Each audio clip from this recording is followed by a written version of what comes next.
다시 한번 주안의 기쁨 주안의 기쁨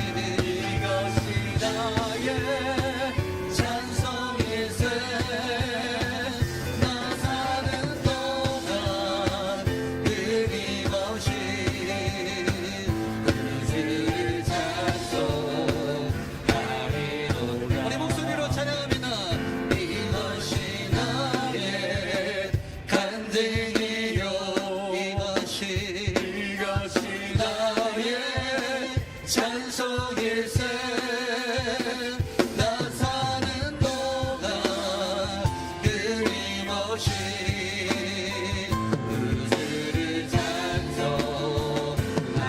다시 한번 이것이 나의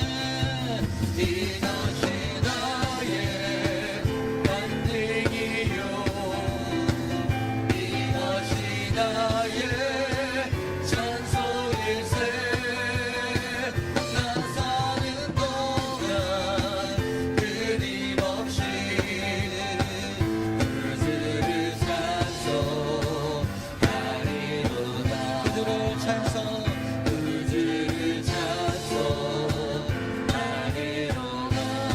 우주를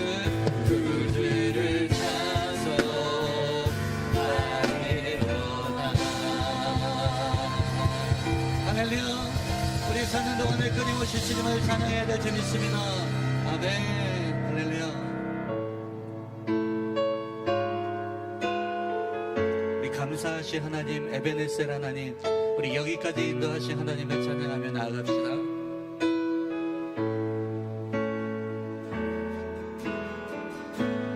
감사하신 하나님, 에베네셀 하나님, 살아계신 하나님, 에베네셀 하나님, 여기까지 인도하셨네. 감사하신 하나님, 여기까지 인도하셨네. 살아계신 하나님, 감사하신 하나님, 에베네셀 하나님, 살아계신 하나님, 에베네셀 하나님, 감사하신 하나님, 감사하신 하나님, 에베네셀 하나님, 에베네셀 하나님,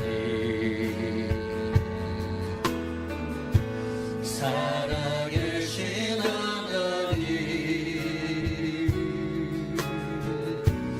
에베네셀 하나님, 장래에도 인도하시리, 장래에도 인도하시리. 감사하신 하나님, 장래에도 인도하시리.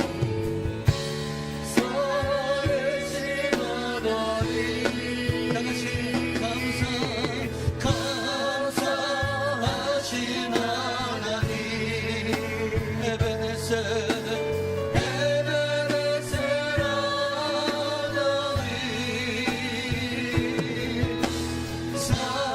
살아계신 하나님, 에베네셀 하나님, 다같이 모든 것이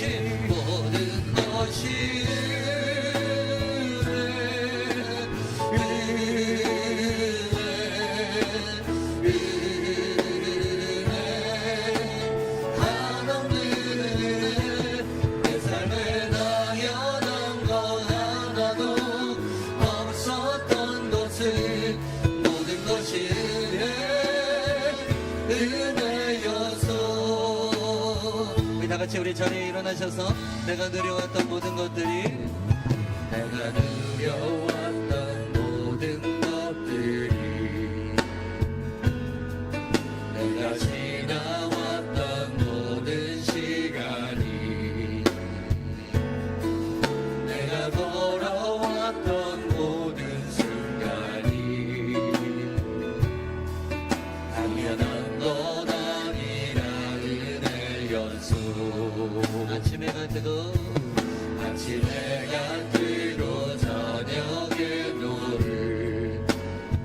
꽃향기 봄의 꽃향기와 가을의 열매 변하는 계절의 모든 순간이 당연한 것 아니라 은혜였어. 모든 것이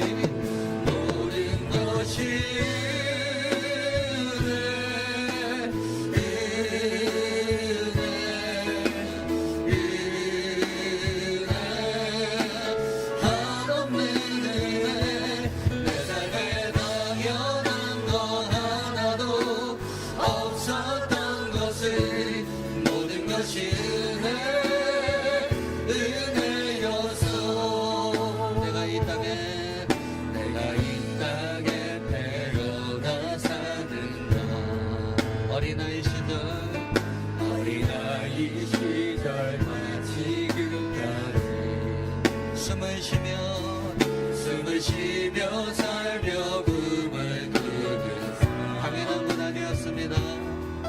당연한 건 아니라 은혜였어. 우리 옆사람을 축복하면서 내가 하나님 옆사람을 바라보면서 오늘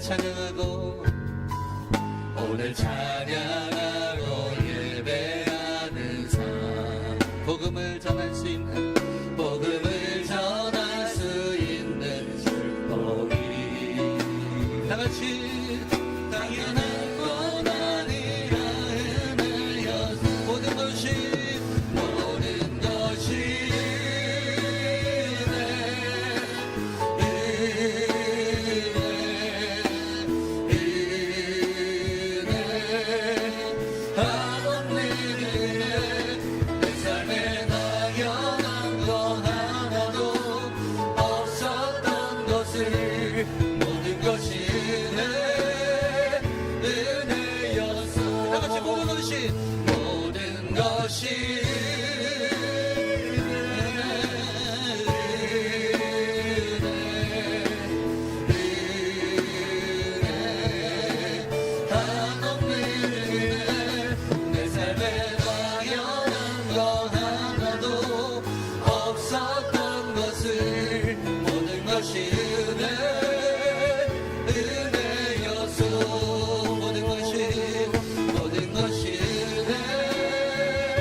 할렐루야. 모든 것이 하나님의 은혜인 줄 믿습니다.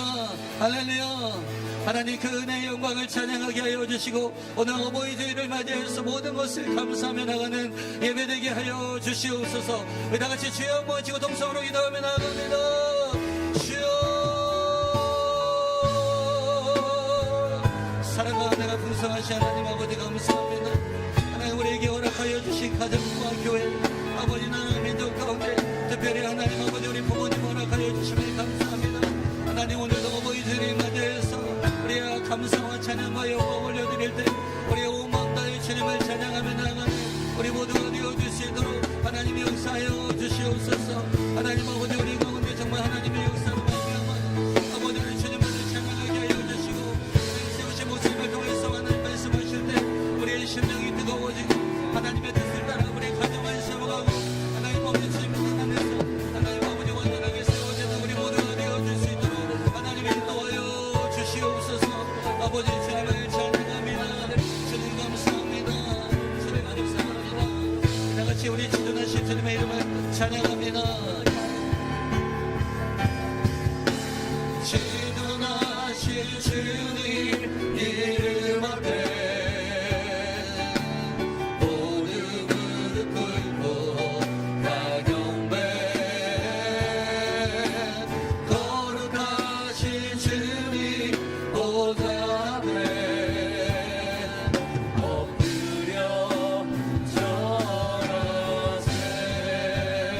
예수는 그리스도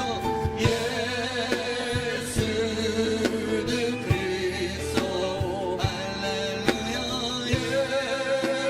예수는 주 하나님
은혜가 풍성하신 하나님, 죄인들에게 십자가 은혜를 베풀어 주셔서 거룩한 하나님을 아버지라고 부르게 하시니 감사함을 드립니다. 주님의 은혜를 매일 감사하며 매 순간마다 찬양하여 하게 하여 주시옵소서. 먼저 이 시간 하나님 앞에 지은 모든 죄를 회개합니다. 자격 없는 저희들을 예수님의 십자가 공로로 의지하여 이 시간에 나오게 하셨사오니 다시 한번 십자가 보혈로 모든 죄를 청결하게 하여 주시옵소서. 오랜 가정의 달을 맞이하여 이 시간 어버이 주일로 하나님께 예배 드릴 수 있도록 인도하여 주시니 감사합니다. 우리가 자녀들에게 무언가를 바라는 것이 아니라 부모된 우리가 먼저 주님 앞에서 자녀를 섬기는 부모가 되게 하여 주시옵소서. 부모는 자녀를 사랑으로 양육하며 자녀는 부모의 은혜를 감사하며 사랑으로 섬길 수 있도록 역사하여 주시옵소서. 가정이 흔들리고 무너지는 이 시대 속에 어버이 주일을 통하여 더욱 주 안에서 부모를 공경하고 믿음으로 설 수 있는 각 가정들이 될 수 있도록 은혜를 베풀어 주시옵소서. 약한 자에게 자비를 베풀어 주시는 주님, 우리 주변에 홀로 사는 노인들이 많이 있습니다.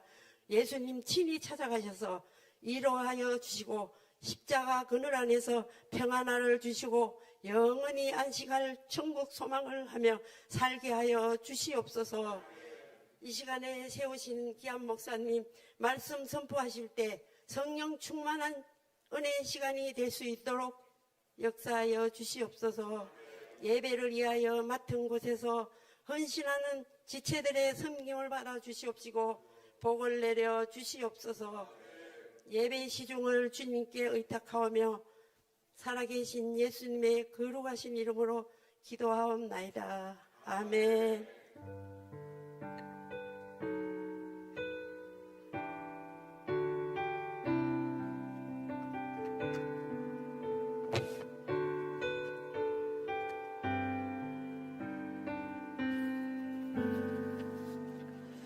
자리에 앉으시기 바랍니다. 우리 자유 계신 분과 인사 나누길 원합니다. 사랑하고 축복합니다. 사랑하고 축복합니다. 사랑하고 정말 잘 축복합니다. 오셨습니다.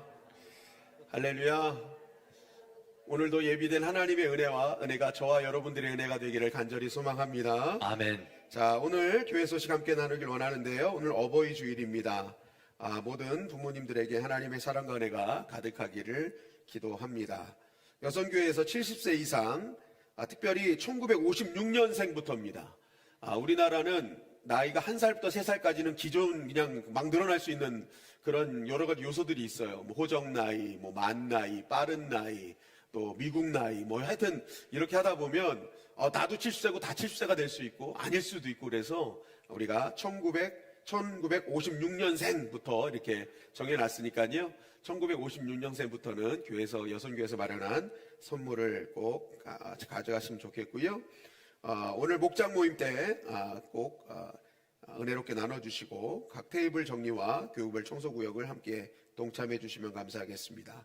새가족 교육 진행이 되고요. 남성교회 회장 모임이 오늘 오후 2시 40분에 3층에서 있습니다. 교사주일 다음 주일이고요. 교회 전도의 날 매주 화목토 진행되고 있습니다. 교회에 참석하지 못하시는 분들은 삶에서 관계전도로 해주시길 바라겠고요. 교회 일정에 보시면 봄 정기노회, 우리 국제총회 한국노회, 저희 교회가 속한 교단은요 대한예수교장로회 국제총회 한국노회입니다. 이 한국노회에 소속된 노회 목사님들이 이제 1년에 한 번씩 정기적으로 모이는 날이거든요. 근데 이번에 그것을 우리 교회에서 진행하도록 이렇게 결정이 났습니다. 그래서 우리 목사님들이 우리 교회 와서 가끔 우리 여성교회 분들이 식사 만들어 주신 걸 먹어보면 우리 노회에서 최고 맛있는 교회라고 해가지고 이번 노회도 선정 이유가 밥 때문에 선정이 됐습니다. 정말 맛있는 밥 먹고 싶다고. 근데 제가 이렇게 총회를 섬기고 이렇게 노회를 섬기는 교회들을 보면 정말 하나님께서 목사님들을 극진히 섬길 때 하나님께서 참 기뻐하셨던 걸 보게 됩니다. 그래서 우리 성도님들, 우리 5월 18일이 되면 시간 되시는 분들은 교회 오셔서 우리 목사님들 식사라든지 여러 가지 교회에서 하는 여러 가지 행사들이 불편함이 없도록 함께 힘써 주시면 너무너무 감사하겠습니다. 꼭 기억해 주시고 이를 위해서 계속된 기도 부탁드리겠습니다. 우리 교회 캠페인 은혜 충만 예배 생활식 계명 다 같이 한번 읽어볼까요? 시작. 나는 예배 시간에 전화나 문자, 카톡하지 않겠습니다. 네, 예배는 하나님과 톡하는 시간이에요. 그죠? 우리가 하나님만 인터넷 좀 연결되었으면 좋겠습니다. 오직 예배 중심으로 예배 집중해 주시면 감사하겠고요. 행복 충만 교회 생활식 계명 시작. 나는 성도 간의 돈에 관련된 일, 보증, 투자, 계모임들을 하지 않겠습니다. 네, 돈을 사랑함이 일만하게 뿌리가 된다고 했습니다. 돈은 사용하는 거고 좋은 겁니다. 그러나 사랑하면 결국 그것이 악의 뿌리가 됩니다. 그래서 돈 중심이 아니라 우리는 하나님 중심으로 신앙생활해야 될 줄 믿습니다. 그래서 아멘. 교회 안에서는 정말 하나님 바라보시고 정말 그 돈이 일만하게 뿌리가 되지 않도록 우리는 잘 사용하는 그러한 사람이 되어야 될 것입니다.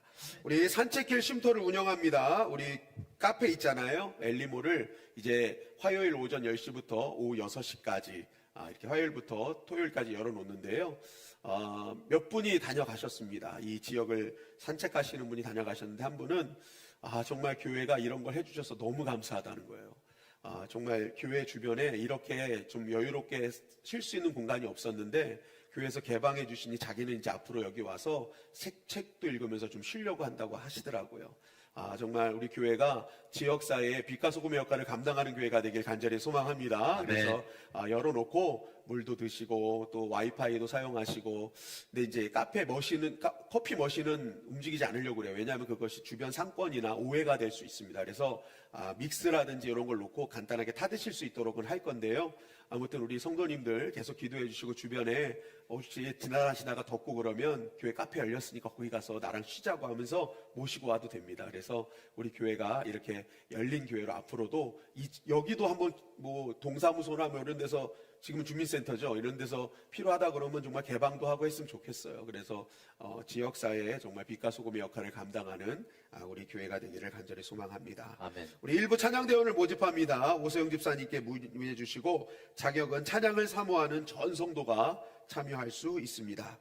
글로리 캠프 44기 일정 우리 8월 2일부터 진행이 되는데요. 정말 3박 4일 동안 하나님의 큰 은혜를 체험하는 시간입니다. 우리 참여하지 못한 성도님들 꼭 참여해 주시고 기도로 준비해 주시면 감사하겠고요. 교회 청소 봉사자, 주중 또 미디어 봉사자를 모집합니다. 특별히 주일날 1, 2부 때 우리 미디어 정말 봉사하실 우리 분을 모집하는데요. 꼭 좀 신청을 해 주셔서 주일날 우리가 정말 하나님께 더 아름다운 예배로 영광 돌리면 좋겠습니다. 쓰레기 분리수거 우리 잘 진행해 주시고, 강단호나 장영준 집사님, 김미아 집사님 가정에서 어버이 은혜에 감사하며 준비해 주셨습니다. 오늘 간식 오준원 안집사님, 오경 권사님의 가정에서 자녀 결혼 감사로 준비해 주셨는데 두 분의 큰딸이 지난주 금요일날 결혼을 했어요. 그런데 이게 스몰 웨딩이다 보니까 초청에 한계가 있었습니다. 그래서 초청하지를 못하는 가운데 교회에 광고를 하면 부담이 들 것 같아서 광고를 안 하고 제가 가서 이제 주례하고 왔는데요. 그래도 여기까지 오게 하신 하나님과 우리 교회 공동체에 너무 감사한 마음으로 이렇게 간식을 준비하셨다고 합니다. 그러니까 광고하지 못한 부분 양해해 주시고 오늘 맛있게 떡을 드시면 감사하겠습니다. 우리 성경통독 김영숙 집사님 5독 이상 하셨습니다. 우리 5독 이상 하신 분들에게는 특별한 적은 없고요. 나중에 10독, 15독 이렇게 되면 거기에 맞게 또 선물을 드리도록 하겠습니다. 우리 주일 식사 준비 오늘 2교구가 준비합니다. 마지막 때 2단을 주의하시길 바라겠고요. 우리 다음 세대를 위해 기도해 주실 때 특별히 군복무 중인 우리 청년들 또 고3 학생들 정말 1년 중요한 시간이잖아요. 정말 잘 준비할 수 있도록 우리 고3 학생들 이름을 불러가면서 꼭 기도해 주시면 감사하겠습니다. 환우들 우리 병원에 계시는 이종범 성도님 또 박은희 권사님 정말 빨리 회복될 수 있도록 계속된 기도 부탁드리겠습니다. 한번 따라 하시겠습니다. 약속은 반드시 이루어진다. 약속은 반드시 이루어진다. 잠시만요. 이거 끝나고 하는 건가? 잠시만요. 제가 순서를 숙지를 못 해가지고 죄송합니다. 말씀 끝나고 하는 거네요. 네, 죄송합니다. 자, 약속은 반드시 이루어진다. 약속은 반드시 이루어진다. 액치 시리즈 27번째 시간입니다. 오늘은 약속은 반드시 이루어진다. 믿음은 뭐냐? 그걸 계속 나누고 있는 거거든요. 믿음을 가진 자는 어떻게 반응하느냐? 오늘 이게 우리가 사도행전 말씀을 계속 나누고 있거든요. 우리는 지난번에 바울이 고린도 땅에서 사역하는 걸 봤잖아요. 근데 고린도 땅은 생각보다 쉽지 않은 사역지였다라는 거죠. 첫째는 사역과 일을 병행해야 됐고 또 굉장히 타락한 도시였습니다. 그러다 보니까 이 사람들이 복음에 대해서 진짜 냉랭했던 거죠. 우리 사도행전 18장 6절에 보면 그들이 대적하여 비방하거늘 이라고 되어 있습니다. 여러분 여기서 비방이라는 단어가 블라스페메오라는 단어인데 모욕하다, 또 중상모략하다, 신성모독하다라는 단어예요. 근데 비방을 한 건 단순히 사람을 가지고 비방한 것을 넘어서 성경에서는 이 단어가 주로 하나님께 대한 신성모독을 뜻하는 단어로 사용을 많이 됩니다. 그러니까 이거는 완전히 영적인 거부를 뜻하는 거예요. 하나님의 구원 계획을 완전히 거부하는 거예요. 그리고 이 비방이라는 단어가 미완료 과거형으로서 한 번으로 끝난 게 아니라 복음을 전할 때마다 이것을 계속 했던 겁니다. 그러니까 바울이 뭐예요? 야, 나 이제 내가 할 일 다 했어. 난 전한 거 끝났어. 이제 책임은 너희들이 지는 거야. 믿건 안 믿건 너희들 책임이야. 나는 내 책임 다 했어. 그리고 먼지를 털고 난 이제 이방인에게 갈 거야. 라고 여러분 선포했다라는 것입니다. 여러분 얼마나 힘들었으면 이렇게까지 얘기했을까. 그죠? 그래도 하나님의 뜻이 중요했습니다. 하나님이 가라 마라 하셨지 않았기 때문에 그냥 고린도에 머물면서 사역을 감당했지만 이 고린도에서 사역한다는 건 굉장히 바울 입장에선 두려움의 연속이었어. 왜요? 끊이지 않는 비방, 영적 거부가 있었기 때문이죠. 그런 바울의 상황을 아시고 하나님께서는 환상 중에 나타나셨다라는 것입니다. 우리 사도행전 18장 9절 말씀을 다 같이 한번 읽어보겠습니다. 시작. 밤에 주께서 환상 가운데 바울에게 말씀하시되 두려워하지 말며 침묵하지 말고 말하라. 내가 너와 함께 있음에 어떤 사람도 너를 대적하여 해롭지 할 자가 없을 것이니 이는 이 성중에 내 백성이 많음이라 하시더라. 하나님께서는 바울의 마음을 아셨습니다. 두려워하고 더 이상 말하고 싶지 않은, 더 이상 복음 전하고 싶지 않은 거죠. 여러분 우리가 막 복음을 전해도 사람들이 끝까지 거부하면은요, 아유 더 이상 싫어 이렇게 되는 거 아니겠습니까? 그러니까 바울이 지금 그런 상황에 있는 걸 아시고 하나님 말씀하시는 거예요. 두려워하지 말고 그냥 가서 선포해. 걱정하지 마라. 너희 대적을 내가 다 해야 할 것이고 그것을 널 해롭게 할 자가 없게 만들 것이고 이 땅에 너는 보지 못하지만 내가 준비된 하나님의 백성이 있다. 그러니까 나 믿고 해 라고 얘기하셨던 것입니다. 그래서 바울은 하나님의 약속 붙들고 다시 힘을 내서 1년 6개월 동안 이제 고린도에서 사역을 했던 것이죠. 그 전쟁 같은 시간을 견디며 복음을 증거했고 결국 고린도 땅에 정말 은사가 충만한 열심히 있는 교회가 세워지게 되었다라는 것입니다. 여러분 이처럼 우리도 하나님께서 주시는 진짜 부흥의 열매를 누리고자 할 때 가장 중요한 것은 단순히 부흥의 현상만 보는 게 아니라 이 부흥을 준비하시고 열매 맺게 하실 하나님의 때를 기대하면서 나에게 주신 현실에 뿌리 박는 영성으로 서바이벌하는 그런 영성이 있어야 된다. 정말 살아내고 버텨내는 정말 그러한 서바이벌의 영성이 있을 때 결국 리바이벌 하시는 하나님의 은혜를 누리게 될 수 있다라는 것이죠. 우리 야고보서 1장 4절 말씀을 다 같이 한번 읽어볼까요? 시작. 인내를 온전히 이루라. 이는 너희로 온전하고 구비하여 조금도 부족함이 없게 하려 함이라. 네, 인내를 온전히 이루래잖아요. 히브리어로 믿음을 에무나예요. 버티는 거, 인내하는 거예요. 그렇게 인내하며 하나님 말씀으로 약속 붙들며 버틸 때 결국 하나님께서 뭐예요? 조금도 부족함이 없게 하시는 은혜를 누리게 하실 것이다 라는 것입니다. 여러분 리바이벌을 원한다면 여러분들의 삶의 가정과 삶의 현장에서 서바이벌 하시기를 주님의 이름 간절히 축원합니다. 아멘. 믿음으로 뿌리내리는 영성을 가지고 여러분 버텨내십시오. 그럼 하나님께서 반드시 하나님의 때에 큰 부흥의 역사를 허락해 주실 것입니다. 오늘 이렇게 이제 고린도에서 약속 붙들고 사역하는 중에 바울에게 일어난 일로 시작됩니다. 우리 사도행전 18장 12절 말씀 시작. 갈리오가 아가야 총독되었을 때 유대인이 일제히 일어나 바울을 대적하여 법정으로 데리고 가서 네, 하나님의 그 약속의 말씀 붙들고 열심히 사역하는데 갑자기 뭐예요? 생각지도 않은 고난이 밀려왔다라는 것입니다. 그동안 잠잠했던 유대인들이 다시 일제히 일어나서 바울을 고소하는 일이 벌어지게 됐다라는 거죠. 그런데 그때를 언제라고 하냐면 갈리오가 아가야 총독되었을 때라고 말하고 있습니다. 그 전까지는 잠잠했던 유대인들이요, 갈리오가 아가야 총독됐을 때 일어나기 시작했습니다. 여러분 이것이 주는 의미는 다른 것이 아니에요.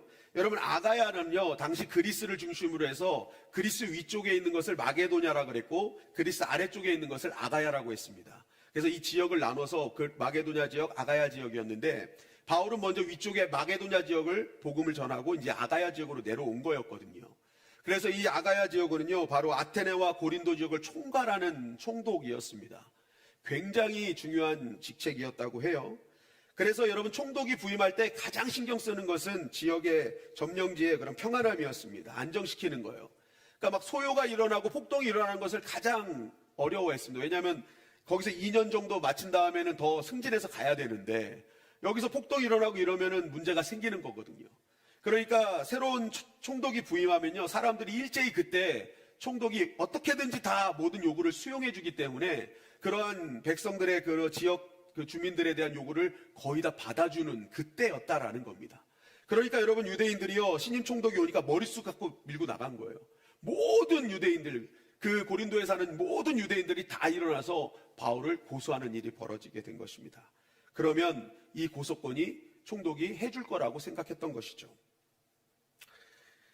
그들이 고소한 내용을 사도행전 18장 13절은 이렇게 우리에게 증거하고 있습니다. 시작. 말하되 이 사람이 율법을 어기면서 하나님을 경외하라고 사람들을 권한다 하거늘. 네, 이 말씀에 보면 이제 유대인들이 굉장히 어떤 분명한 목적을 가지고 어떤 또렷한 어떤 그러한 고소를 하는 것을 고소하는 것처럼 보이는데, 사실은 여기서 사용한 단어를 보면요, 좀 애매모호한 고소라는 것을 좀 보게 되는데, 여기서 율법이라고 하니까 우리는 자꾸만 성경 율법에 어긋났다라고 생각하는데, 이 헬라어 단어를 보면 노모스를 사용해요. 이게 뭐냐면 법과 규범과 관습과 법칙입니다. 그러니까 일상적으로 통용하는 그냥 일상법이에요. 관습, 뭐 이런 법칙을 말하는 겁니다. 그러니까 한 사회의 뭐 공동체를 지탱하는 표준, 어떤 제도, 이런 정도의 그런 법을 의미하는 겁니다. 당시 로마법은 톨레랑스라고 해가지고 정복한 도시의 종교를 인정해주는 그러한 정책을 썼거든요. 그러니까 유대교는 사실은 인정받은 종교였어요. 그래서 유대교를 섬기는 건 문제가 없었습니다. 그런데 그 외에 외래 종교라고 생각하는 것들을 들어왔을 때는 그것을 강력하게 제재했거든요. 근데 지금 바울의 지금 이들이 얘기하는 건 뭐냐면 노모스를 사용함으로써 지금 이 바울이 전하는 건 이 사회에 이 특별히 로마 사람들, 그러니까 이 사람들도 뭐 유대 사람들이다 이렇게 표현하지도 않아요. 그냥 사람들. 그러니까 로마 사람들조차도 다 뭐예요? 황제가 아닌 예수가 왕이다라는 이러한 것들을 자꾸만 전해서 문제를 삼고 있다라는 것을 이렇게 얘기하는 거예요. 그러니까 실제적으로 지금 문제는 유대인들 문제인데 이것을 가지고 자꾸만 모든 사람의 문제인 것처럼 싸매서 얘기를 한 겁니다. 그러면 총독이 그래? 이거 잘못됐네 하고 바울을 처분할 줄 알았던 것입니다.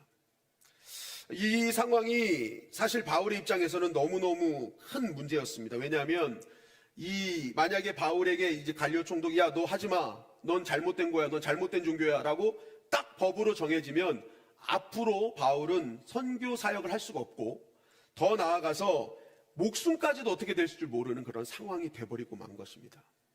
그래서 바울은 급하게 자신을 변론하고자 합니다. 우리 사도행전 18장 14절 상반절 말씀입니다. 시작. 바울이 입을 열고자 할 때 네, 바울이 입을 열라고 했습니다. 변호하려고 그런 거예요. 자신을 변론하려고. 여러분, 바울은 여태까지 선교지에서 자신을 변론한 적이 없잖아요. 빌립보에서도요, 난 로마 시민권자야 라고 얘기했다면 감옥에 갈 일도 없고 매질 당할 일도 없었습니다. 그런데 그러한 상황 속에서 자신을 변론하지 않고 그냥 하나님께 모든 것을 맡기고 그 상황을 받아들였던 사람입니다. 그런데 오늘 말씀해 보니까 바울이 입을 열어 자신을 변론하고자 했다라고 말하고 있죠.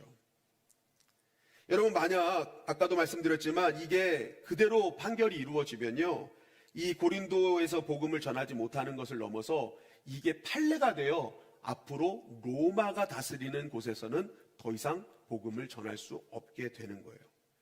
당시 로마 행정관들은요, 로마의 정치 철학을 그대로 공부해가지고 같은 사상을 갖고 파견이 되거든요. 그래서 이들이요, 이제 예를 들어 어떤 재판을 할 때 한쪽에 이러한 어떤 애매한 어떤 고소권이 들어오면 이들은요, 요 로마에 지배받고 있는 도시들마다 어떤 판례가 있었는지를 다 뒤져보게 됩니다. 우리나라도 재판을 하면 대부분 판례를 갖고 하잖아요. 이런 고소권을 보면서 이 판례를 갖고 하듯이 당시 로마에도 그랬어요. 판례를 가지고 다 했기 때문에 만약에 갈리오 총독으로 인해서 이 아가야 지방에 이제 바울이 잘못된 외래 종교다라고 판정이 나면 앞으로 로마가 지배하는 어떤 곳에서도 이 복음을 전할 수 없게 되는 일이 벌어지게 된 것입니다. 그러니까 바울은 자신을 변론하려 했던 거예요. 얘기하려고 했던 거예요. 그런데 생각지도 않은 일이 벌어지게 됐다라는 겁니다. 우리 다시 한번 14절부터 말씀을 읽도록 하겠습니다. 시작. 바울이 입을 열고자 할 때 갈리오가 유대인들에게 이르되 너희 유대인들아 만일 이것이 무슨 부정한 일이나 불량한 행동이었으면 내가 너희 말을 들어주는 것이 옳거니와 만일 문제가 언어와 명칭과 너희 법에 관한 것이면 너희가 스스로 처리하라. 나는 이러한 일에 재판장 되기를 원하지 아니하노라 하고 그들을 법정에서 쫓아내니 바울이 말하려고 했는데 갑자기 갈리오가 끼어들어서 그냥 판결을 해버린 겁니다. 판결을 해버린 거예요. 뭐라고 얘기하냐면 이 고소권이 언어와 명칭과 너희 법에 관한 것이면 너희가 스스로 처리해라. 이게 무슨 말이냐면요. 이거 내가 보니까 굳이 내가 끼어들어서 재판할 일이 아니거든 그러는 거죠. 내가 보니까 너 유대교의 문제야. 너희들 문제인 것 같아. 굳이 로마의 법정까지 와서 할 문제가 아니니까 너희들끼리 알아서 처리하고 각하해버린 거예요. 그냥 쫓아내버린 거예요. 이거는 재판이 성립되지 않는다라는 거예요.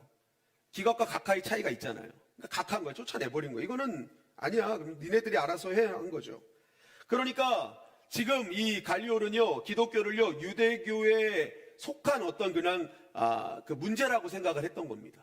그러니까 이거 기독교는 유대교의 분파이기 때문에 큰 문제가 없어라고 이렇게 판명을 한 거나 다름없게 된 거죠. 그러니까 너희들끼리 알아서 해결해라고 해서 나가게 된 것입니다.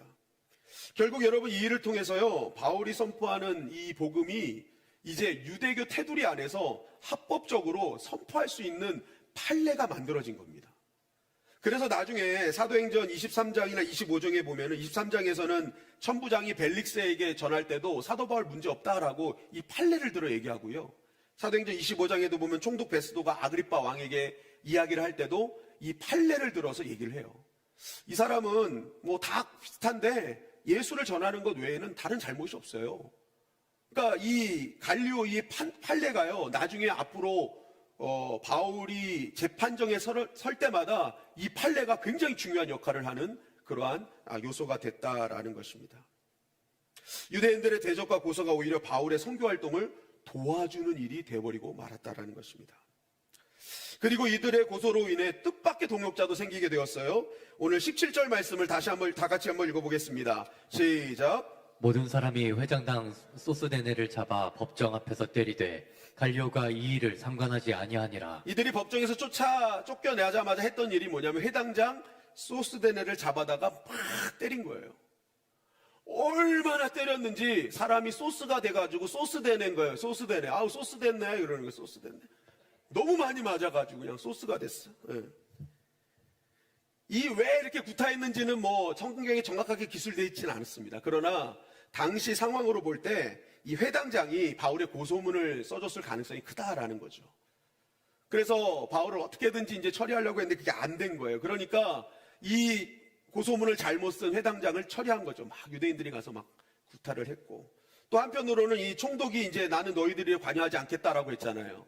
그런데 만약에 이제 유대교의 문제로 우리 유대인들이 회당장을 때렸는데 총독이 이 문제로 관여를 해버리면, 자 아까 너 관여하지 않았는데 왜 관여해?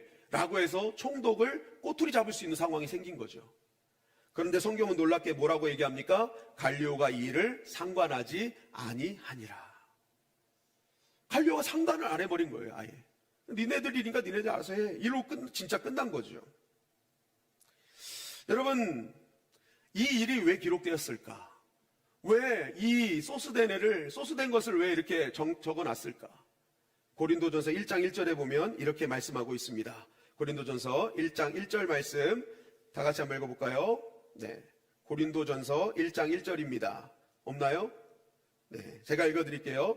하나님의 뜻을 따라 그리스도 예수의 사도로 부르심을 받은 바울과 형제 소스데네는 이라고 되어 있어요. 여러분, 이 소스데네, 회당장 소스데네가요, 이 사건을 통해 진짜 살아계신 하나님을 믿는 자가 누군지를 확인하게 된 겁니다.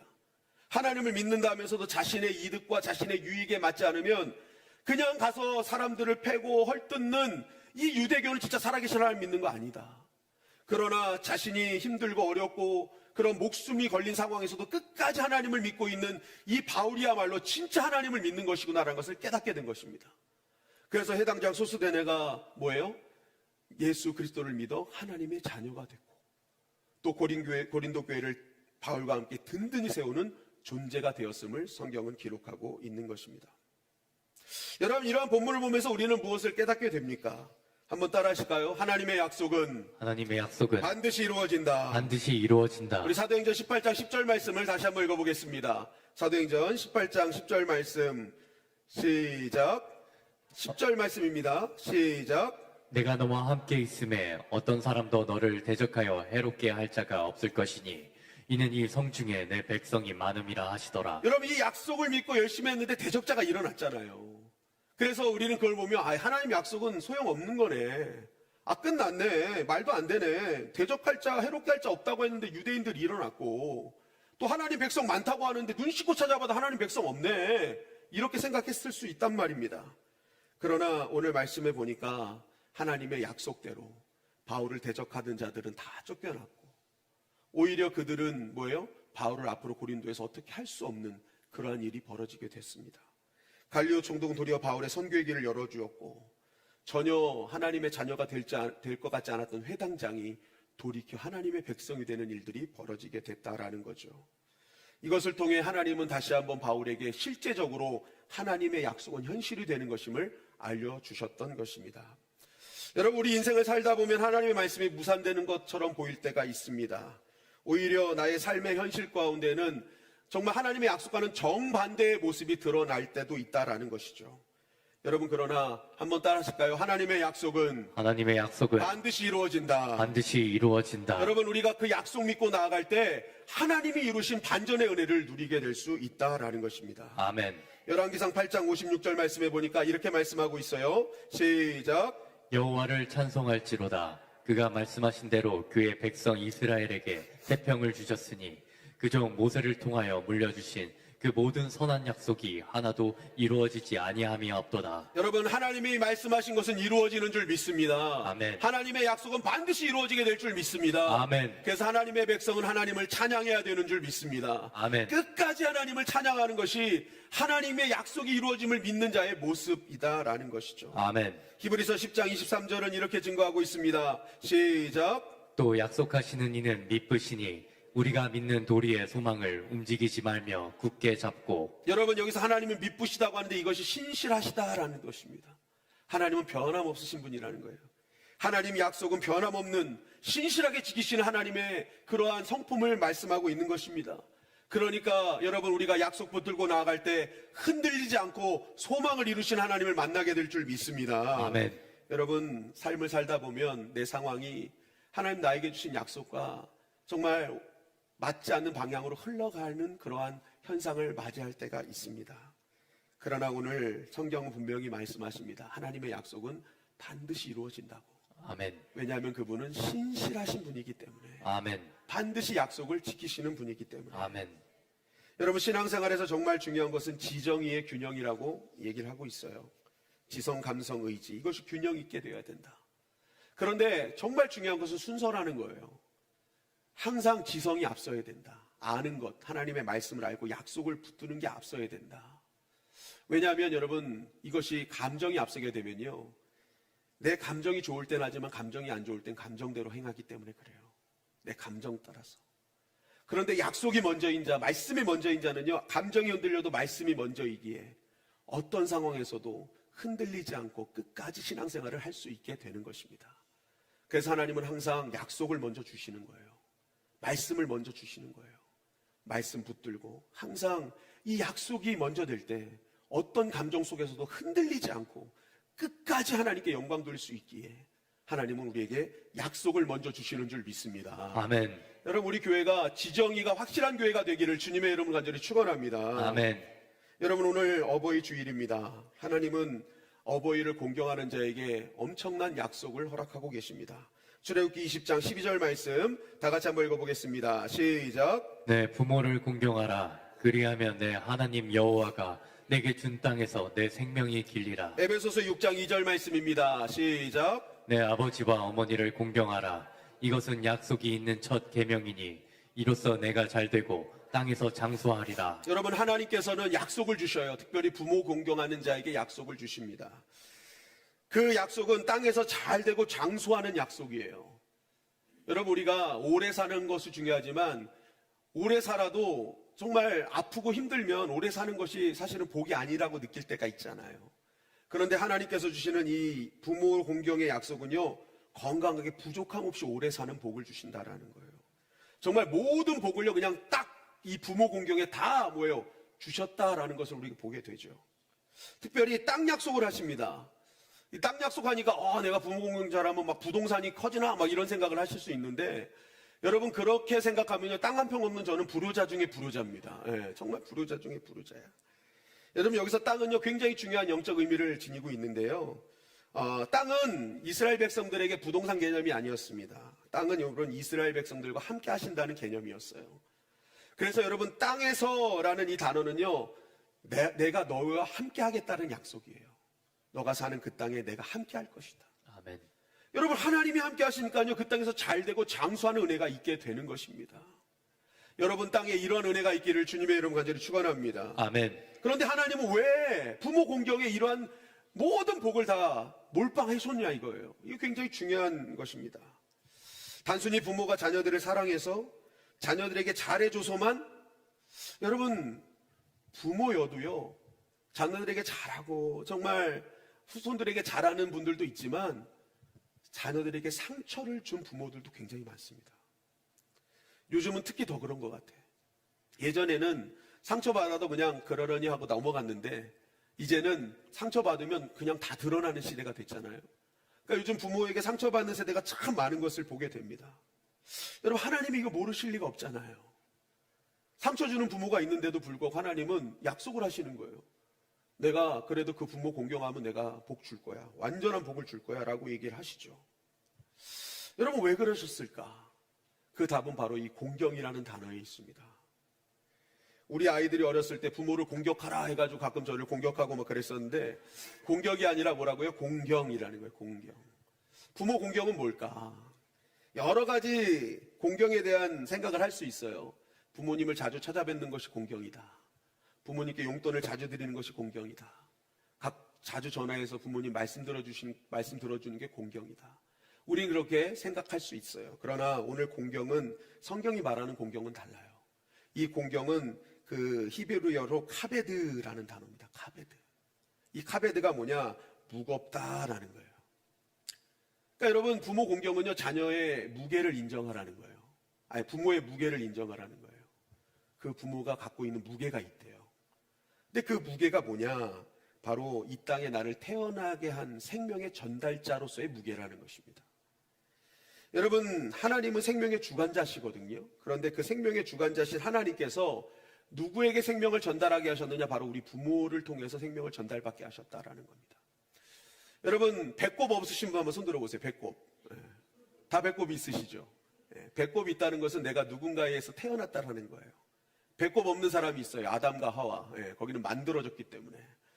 그러니까 만들어지지 않은 존재 빼고는요, 다 배꼽이 있습니다. 다 부모로부터 tet줄을 이어받았죠. 한마디로 부모로부터 생명을 이어받은, 생명을 전달해 준 그 무게감을 인정하는 것, 그것이 바로 카베드라는 것입니다. 자녀들에게 잘하고 못하고 하는 행동에 중점이 되어 있는 게 아니에요. 하나님이 허락하신 생명의 전달자로서의 무게라는 것입니다. 그리고 카베드는요, 하나님의 영광을 뜻하는 카보드라는 단어에서 나왔습니다. 그러니까 그 하나님께서 생명을 전달한 전달자의 그 무게감을 인정하는 행위는요, 하나님께 영광을 돌리는 행위라는 것입니다. 그러니까 내가 부모를 단순히 나에게 잘해서 못해서 행위에 의해서 공경하는 게 아니라, 부모가 나에게 이런 생명을 전달해 주었는데 그 생명의 주관자이신 하나님께서 이것을 주셨기에 나는 이것을 공경합니다라는 것은 단순히 눈에 보이는 부모를 공경하는 것이 아니라 실제적으로는 그 생명의 주관자이신 하나님을 공경하고 영광 돌리는 행위라는 것입니다. 아멘. 그렇기 때문에 하나님께서는 뭐예요? 이 모든 복을 다 주시는 거예요. 아멘. 너가 그것을 통해 나에게 영광 돌림을 내가 알겠다. 내가 생명의 주관자라는 사실을 인정하는 것을 내가 알겠다라는 것을 하나님이 인정하신다라는 것입니다. 아멘. 여러분, 성경은 부모를 다 완전한 존재라고 보지 않습니다. 불완전한 존재임을 명시하기도 하죠. 노아의 실수를, 야곱의 편애 등을 보면 부모는 완전한 존재가 아니죠. 시편 27편 10절에 보면 내 부모를 나를 버렸으나 여호와는 나를 영접하시리이다. 이게 다윗의 고백입니다. 다윗은요, 부모에게 버림받은 존재였어요. 여러분, 부모는 완전하지 않습니다. 여러분, 성경은 부모를 신적인 존재나 절대적 기준으로 보지 않습니다. 중요한 것은 뭐예요? 그 부모를 하나님이 허락하셨음을 인정하는 행위. 하나님의 생명의 주관자로서 전달한 그 무게감을 인정하는 것이 공경이기에, 아멘. 그것은 하나님을 공경하는 것이기에 아멘. 하나님은 그러한 자에게 약속을 주신 것입니다. 아멘.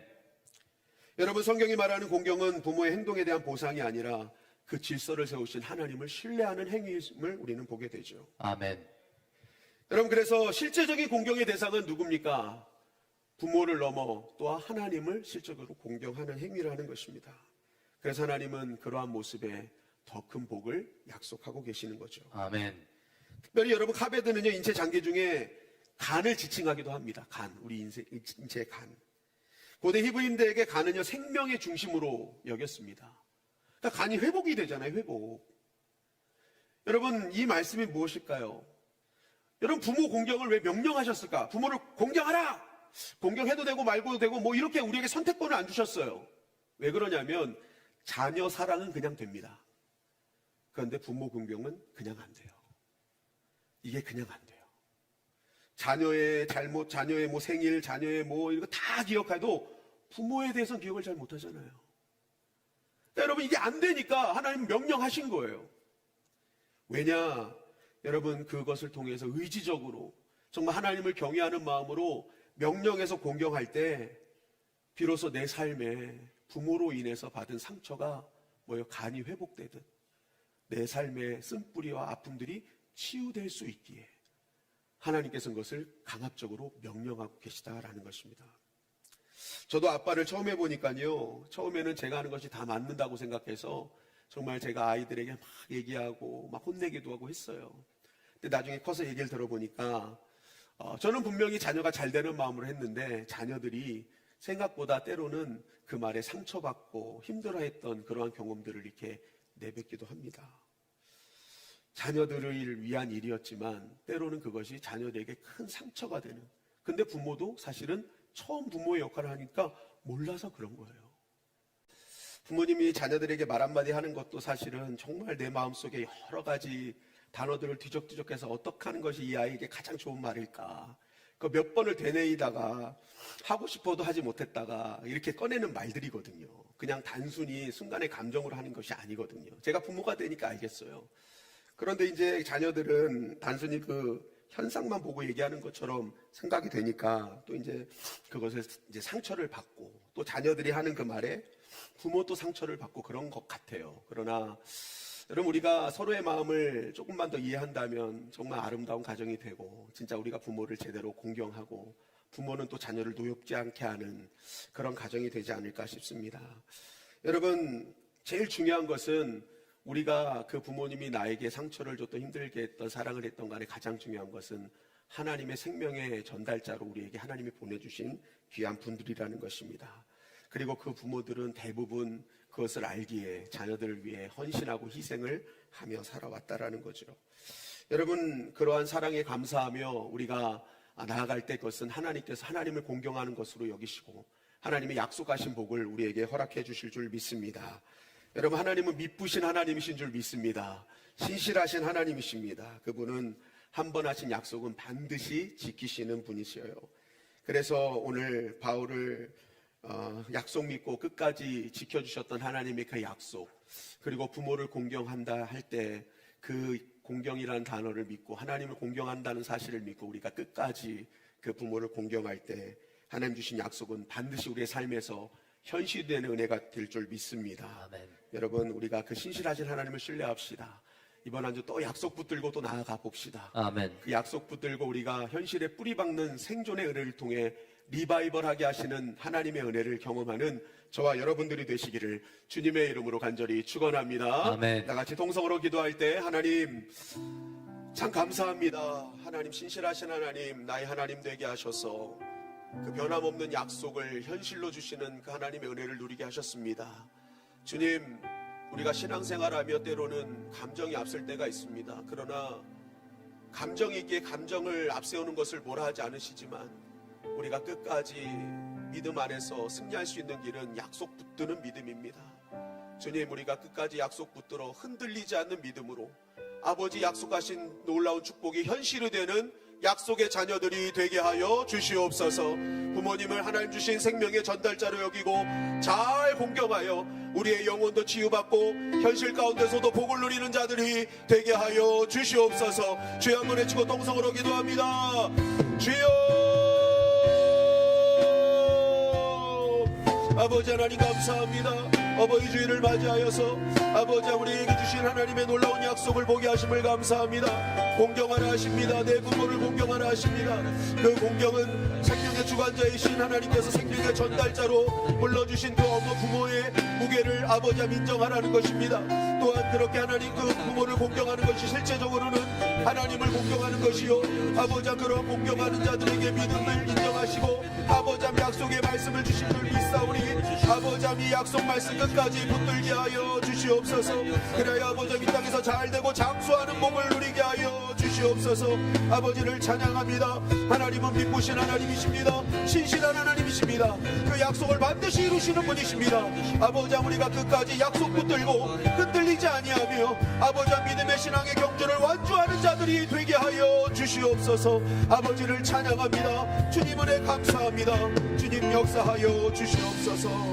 아버지 하나님, 오늘 사도 바울의 믿음을 통해 우리의 현실이 아무리 척박하고 대적이 거세 보여도 하나님의 약속은 반드시 이루어진다는 사실을 깨닫게 하시니 감사를 드립니다. 두려움 속에 떨던 바울에게 내가 너와 함께 있음에 해롭게 할 자가 없느냐 말씀하셨던 그 음성이 오늘 불안한 미래 앞에 서 있는 우리들의 음성이 되게 하여 주시옵소서. 아멘. 특별히 오늘 어버이 주일을 맞이하여 우리에게 부모님을 허락하신 하나님의 섭리를 묵상합니다. 우리는 그동안 부모의 완벽함을 기대하며 원망하기도 했고 그분들의 사랑을 당연하게 여기며 가볍게 대하기도 하였습니다. 주님, 우리의 연약함을 용서하여 주시옵소서. 아멘. 이제 부모님을 카베드, 즉 하나님이 세우신 생명의 통로로 그 무게감을 인정하며 공경하게 하여 주시옵소서. 아멘. 부모님의 허물보다 크신 하나님의 주권을 신뢰하게 하여 주시고 부모님을 공경함으로 우리에게 약속하신 하나님의 말씀이 현실이 되는 은혜를 경험하게 하여 주시옵소서. 아멘. 기도하옵기는 그러한 부모 공경의 은혜가 우리 다음 세대에도 전수되어서 우리 자녀들도 이 땅에서 잘되고 강건하며 하나님 주시는 참된 평안을 누리는 복된 자녀들이 되어 천대까지 복을 누리는 신앙의 명문 가문들이 되게 하여 주시옵소서. 아멘. 우리를 영원한 생명의 통로 되시며 약속을 반드시 성취하시는 예수 그리스도의 이름으로 간절히 기도하옵나이다. 아멘. 아멘. 아멘. 이 시간에는 우리 당신은 사랑받기 위해 태어난 사람 우리 찬양하시면서 먼저 선물 전달식이 있습니다. 선물 전달식. 우리 여선교회에서 우리 정말 70세 이상 되신 우리 어버이들에게 선물을 준비했는데요. 참 좋은 걸 준비한 것 같아요. 오늘은 지금 이 시간에는 대표자만 나오셔서 받으시고요. 예배가 끝나면 이제 축도한 다음에 저와 함께 이제 어르신들이 같이 나갈 거예요. 그러면 먼저 나갈 때 여러분은 감사해요, 깨닫지 못했었는데 찬양을 해주시면 우리 나가실 때 선물하고 이렇게 드리는 시간을 갖을 겁니다. 우리 나가실 때 뜨겁게 박수하시고 감사합니다 하면서 우리가 환호했으면 좋겠어요. 우리 이 시간 우리 대표로 우리 김경식 권사님 우리 대표로 선물 받으시도록 하겠습니다. 우리 나오실 때 뜨겁게 박수로 환영하시겠습니다.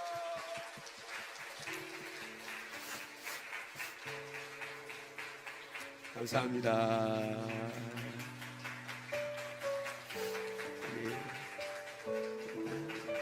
건강하시고 할렐루야.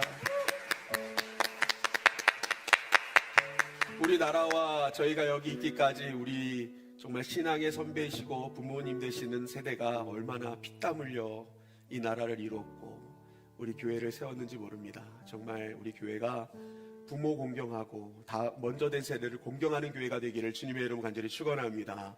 다음 세대도 중요하지만 기존 세대를 또 잘 섬기는 것이 다음 세대를 세우는 길이기도 합니다.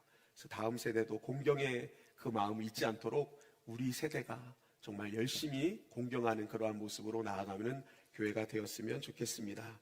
이 시간에는 우리 부모님께 드리는 편지를 보냈네요. 우리 영상으로 한번 만나보시겠습니다. 직접 합니까? 네, 앞으로 나오실까요? 네, 우리 자녀들이 편지를 보냅니다. 감사합니다. 앞으로 나올 때 뜨겁게 박수로 격려하겠습니다. 영상인 줄 알았더니 직접 하는군요. 네. 저도 직접 한 줄 몰랐습니다. 네. 안녕하십니까. 청년부에서 목자로 섬기고 있는 손원우 청년입니다. 다리가 많이 떨리네요.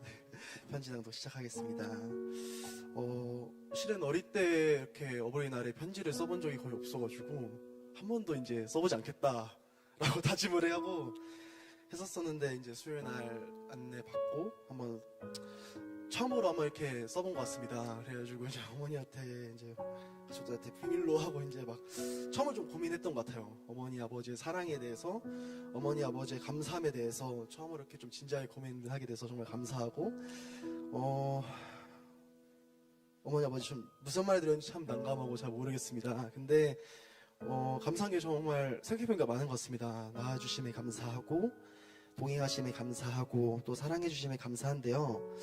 정말 가장 감사한 거는 함께 하심에, 그리고 좋은 신앙을 물려주심에 정말 감사한 것 같습니다. 우리 가정에 하나님이 계시고 하나님과 동행하시고 하나님에 대한 간증이 우리 가정 함께 있으니 정말 감사합니다. 어릴 적에 정말 재정 쓰고에 너무 힘들어가지고 정말 많이 힘들었던 것 같습니다. 정말 원망도 많이 했고, 재정의 부족함으로 인해서 정말 마음도 갈급하고, 재정이 갈급함으로 인해서 정말 원망도 많이 했고, 하나님 앞에서 많이 좀 울었던 것 같습니다. 왜 이러셨냐고, 왜 그러시냐고 정말 이때부터 많이 울었던 것 같은데요. 근데 정말 감사한 건 그 과정 속에서도 하나님이 인도하시고, 그 인도하실 때까지 우리를 왜 중보하시고 함께 하시니 정말 감사한 것 같습니다. 오늘 편지 적으면서 좀 많이 기도하고 말씀을 이렇게 받길 원해서 좀 찾아봤는데요. 베드로전서 4장 11절 말씀입니다. 만일 누가 말하려면 하나님이 말씀하시는 것 같이 하고, 누가 봉사하려면 하나님이 공급하시는 힘으로 하는 것 같이 하라. 이는 범사의 예수 그리스도로 말미암아 하나님이 영광 받으시게 하려 함이니 그에게 영광과 권능이 세세 무궁하도록 있느니라. 아멘. 베드로전서 4장 11절 말씀입니다. 정말 감사한 거는 이 말씀에서 계속 나오듯이 하나님께서 하시는 것 같이 하라라는 그 말씀인 것 같습니다. 방금 전 말씀하셨던 것처럼 부모님도 정말 그 부모가 처음이고 할머님도 저한테 처음일 텐데 하나님이 하시는 것처럼 하셨습니다. 정말 어떨 때는 사랑으로, 어떨 때는 정말 공급하심으로, 어떨 때는 정말 경외의 하나님처럼 하나님이 하시는 것처럼 정말 가정에서부터 이 말씀의 원리를 나타내 주시면 감사합니다. 그렇게 해서 정말 좋은 신앙이 물려졌던 것 같습니다. 감사하게 어릴 때부터 하나님에 대한 경험이 많았습니다. 정말 어릴 때 하나님을 만났고 하나님의 음성도 듣고 많은 하나님의 체험이 있었는데요. 이 편지 적기 전까지는 정말 제가 열심히 하나님 앞에 섬겨서 열심히 하나님 앞에 있어가지고 열심히 교회 사역하니까 그런 줄 알았습니다. 근데 머지않아 그게 제 교만인 걸 깨달았던 것 같습니다. 나를 위해 정말 언제까지인지 모르겠지만 나를 위하여 중보해 주시고 나를 사랑해 주시고 나를 위해서 언제나 통곡하시면서 기도하시니 하나님께서 정말 그 기도를 받으시고 그 기도의 값어치를 아셨던 것 같습니다. 그래서 정말 늦지 않게 저와 함께 하시고 우리 가정과 함께 하시고 지금은 정말 풍족하게 채우시고 공급하시고 또 사랑해지는 그 하나님을 만났던 것 같습니다. 그래서 정말 너무 감사한 거는 사랑해 주시니, 그리고 나를 위해 기도해 주시고, 정말 목사님께서 지난주에 얘기하셨던 것처럼 다른 세대가 아닌 다음 세대로 세우시니 정말 감사한 것 같습니다. 이 시대 청년들이 자기 소년견에 옳은 대로 행합니다. 사사기 말씀처럼 왕이 없었으므로 자기 소견에 옳은 대로 행하는데요. 정말 어릴 때부터 그렇게 기도해 주시고 함께 해주시니 나의 왕이 하나님이신 것을 미리 깨닫고, 나의 사랑이 예수 그리스도이심을 깨닫고, 나의 힘이 성령 하나님으로 나온다는 것을 미리 깨닫게 해주시니 정말 감사합니다. 정말 사랑합니다. 처음으로 이렇게 말해보는 것 같네요. 언제나 지켜봐 주시고 중보해 주시고 정말 함께 하시니 감사하고 사랑합니다. 저도 함께 기도하며 부모님의 자녀로 정말 이 가정의 아들로 하나님의 자녀로 사랑하겠습니다. 사랑합니다. 둘째 아들 손을 올리겠습니다. 할렐루야. 할렐루야.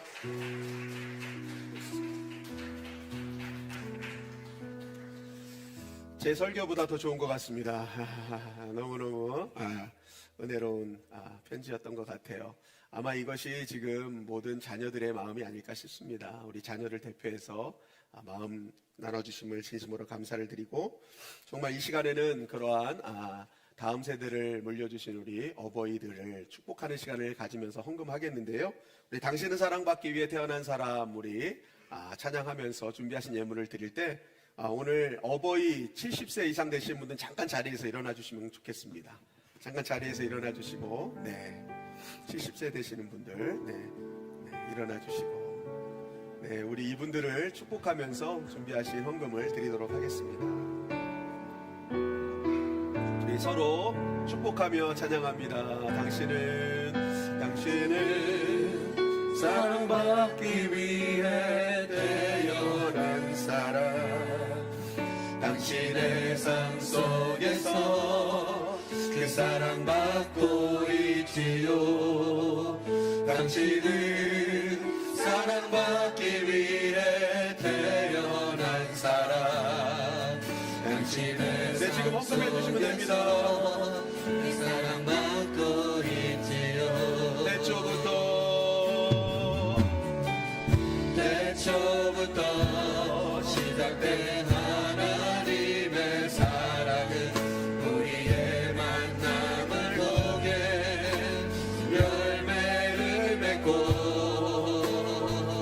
당신이 이 세상의 존재함으로 인해 우리에게 얼마나 큰 기쁨이 되는지. 당신을 사랑받기 위해, 당신은 사랑받기 위해 태어난 사람, 지금도 그 사랑 받고 있지요. 사랑합니다. 축복합니다. 당신은 사랑받기 위해 태어난 사람, 지금도 그 사랑 받고, 당신은 사랑받기 위해, 당신은 사랑받기 위해 태어난 사람, 지금도 그 사랑 받고 있지요. 사랑하고 축복합니다. 귀한 은혜 감사합니다. 하나님 주신 귀한 선물 드리십니다. 지금도 그 사랑 받고 있지요. 사랑하고 축복합니다. 감사합니다. 아버지 하나님 감사합니다. 주님 앞에 나올 때 빈손으로 나오지 아니하고 마음의 중심 담아 귀한 예물 드리게 하심을 진심으로 감사를 드립니다. 이 하나님의 예물 아버지 그 중심 받으시고 하늘 문을 여시사 100배로 1000배로 한없는 복으로 갚아 주시옵소서. 이 예물이 쓰이는 곳곳마다 하나님 나라가 확장되고 수많은 영혼들이 구원되는 생명의 예물이 되게 하여 주시옵소서. 당신이 사랑하는 백성들이 또 세상에 나아갑니다. 아버지 현실은 하나님의 약속과는 거리가 멀어 보이지만 그래도 우리에게 원하시는 것은 약속 붙드는 믿음이 오니 아버지 끝까지 약속 붙들어 아버지 하나님 현실 가운데서도 흔들리지 않는 믿음으로 살아냄으로 말미암아 약속을 이루시는 하나님을 만나게 하여 주시옵소서. 아멘. 축복의 약속이 현실이 되게 하여 주시옵소서. 아멘. 하나님께 영광 돌리는 우리 모두가 되게 하여 주시옵소서. 아멘. 특별히 어버이 세대를 우리가 하나님 아버지 하나님 생명의 공급자로 불러주신 은혜를 기억하며 잘 공경하게 하여 주시어서 하나님 공경으로 인도하여 주시어 하나님 부모 공경을 통해 주시는 약속을 누리는 우리 모두가 되게 하여 주시옵소서. 아멘. 이 땅에서 잘되고 장수하게 하여 주시옵소서. 아멘. 그리하여 우리 다음 세대가 그러한 공경을 배워 우리 다음 세대도 아버지 하나님 하나님의 약속이 이루어지는 자녀들이 되게 하여 주시어서 우리 교회 모든 성도들이 신앙의 명문 가정들이 되게 하여 주시옵소서. 하나님께서 불꽃 같은 눈동자로 지키시고 보호하여 주실 줄 믿사오며 예수님의 이름으로 기도하옵나이다. 아멘. 아멘. 한없는 축복을 한없는 축복을 우리에게 주시는 참 좋으신 나의 하나님. 우리에게 좋은 것 주신 하나님께 영광과 감사의 박수 올리시겠습니다. 할렐루야, 할렐루야. 2부 때는 우리 이제 어버이들이 다 앞에 나와서 이제 예배 드리시거든요. 그래서 끝날 때 퇴장하시는데 나가실 때 우리 혹시 교회에 머무시는 분들은 예배가 마무리될 쯤에 다 오셔가지고 더 많이 축복해 줬으면 좋겠고요. 1부 때 이거 상품 받으신 분들도 2부 때 오셔도 됩니다. 예, 그러니까 오셔서 같이 또 함께 은혜로운 시간 되셨으면 좋겠습니다. 정말 우리 교회 앞으로도 더 큰 하나님의 은혜가 임하길 기도하겠고요. 오늘 우리 교회 새롭게 방문하신 분이 계시네요. 우리 김경자 성도님, 우리 스스로 오셨다고 적어주셨는데 사실 우리 김경자 성도님은요 최근에 몇 주 동안 새벽 예배 계속 나오고 계셨고요. 우리 주중 예배도 계속 나오고 계셨습니다. 그러다가 오늘 이렇게 우리 교회 등록하고 방문해 주셨는데 너무너무 감사드리고 잠깐 일어나시고 우리 축복성 불러드리겠습니다. 축복합니다. 축복합니다. 주님의 이름으로 축복합니다. 축복합니다. 주님의 사랑으로 God bless you. God bless you. God bless you. 축복합니다. 축복합니다. 주님의 사랑으로 환영하고 축복합니다. 우리 예배 후에 새가족들과 함께 새가족부에서 인사 나누도록 하겠습니다. 우리 다 같이 자리에서 일어나셔서 은혜, 우리 그동안 함께했던 모든 것들 여기까지 오게 하신 하나님의 은혜가 아니고서는 설명이 안 되죠. 정말 우리 부모님 여기까지 오게 하신 은혜 감사합니다. 앞으로 우리 또 부모님들 앞으로 이끌어 주실 하나님의 은혜를 기대하며 이 찬양을 불렀으면 좋겠습니다. 우리 내가 누려왔던 모든 것들이 찬양합니다.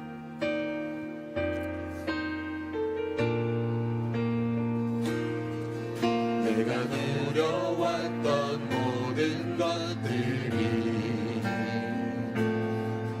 내가 지나왔던 모든 시간이 내가 걸어왔던 모든 순간이 당연한 것 아니라 은혜였소. 아침 해가 뜨고 저녁에 노을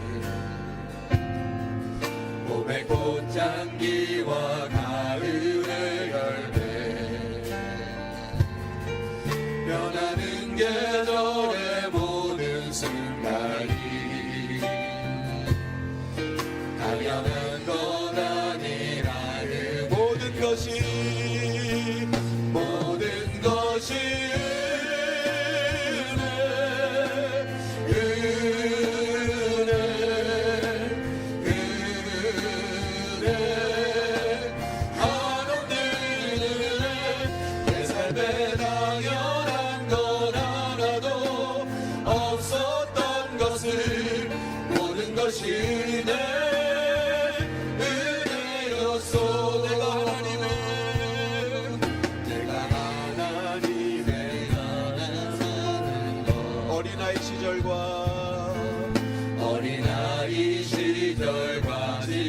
옆에 분들과 한번 손을 좀 잡아볼까요? 숨을 쉬며 살며 꿈을 꾸는 삶. 지금 옆 사람 다 은혜입니다. 이곳에 함께 있는 것이 은혜입니다. 내가 하나님의 자녀로 살며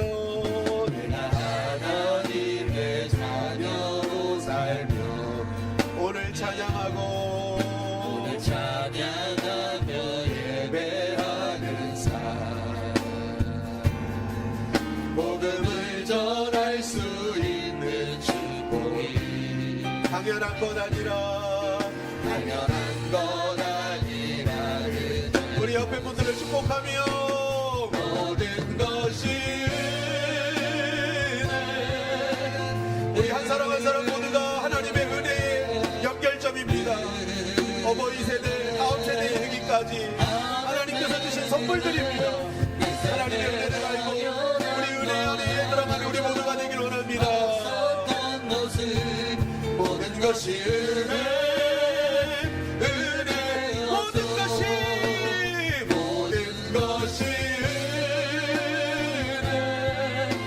감사합니다. 감사합니다. 우리 귀한 성도님들 너무너무 감사합니다.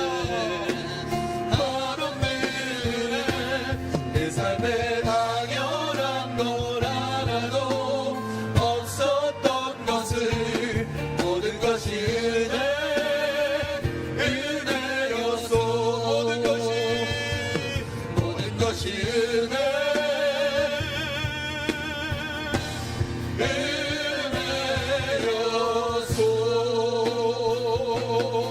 은혜였소 아멘 아멘 할렐루야 모든 것이 은혜인 줄 믿습니다.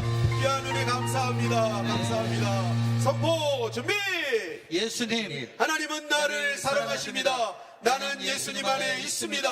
율법의 저주는 떠나갑니다. 가난이 떠나갑니다. 병이 떠나갑니다. 약한 것이 강해집니다. 잘못된 습관이 떠나갑니다. 나는 하나님의 복이 넘칩니다. 나는 하나님의 자녀입니다. 하나님은 나를 인도하십니다. 하나님은 나를 보호하십니다. 나는 건강합니다. 나는 부유합니다. 나는 섬기는 자입니다. 나는 존귀한 자입니다. 나는 축복의 통로입니다. 하나님 감사합니다. 아멘.